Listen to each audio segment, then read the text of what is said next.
I had a funny career because 50 years ago I believed in an approach that most people thought was silly, and I stuck with it, mainly because I'm obstinate.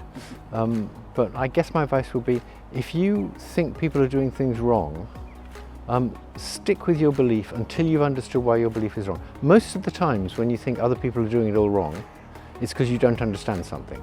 Actually, other people are doing it right and you just didn't understand why they did it that way. And it'll normally turn out like that. But just occasionally, you think people are doing it all wrong and you're right. And you should stick with that belief until you discover why you're wrong.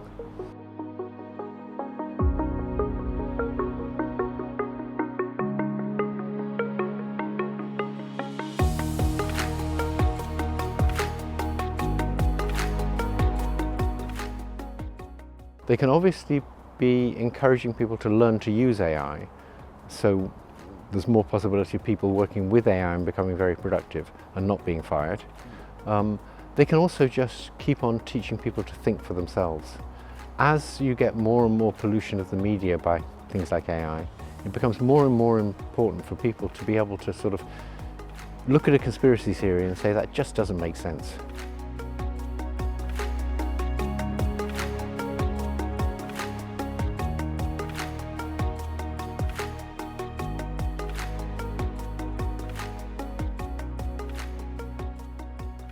It is astounding, and you might think you could have another AI that tells you whether this stuff is fake stuff produced by an AI.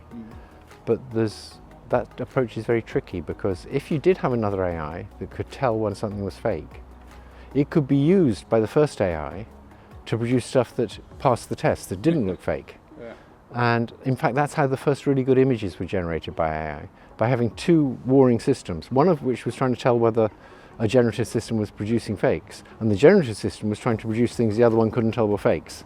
And that led to very good images. So probably a better approach to knowing something's real is by provenance. So for example, I tend to believe what I read in the New York Times or see on the BBC, because I believe that they will have got two sources that are reliable, and it's because of where it came from. And I think we're going to have to use provenance a lot more.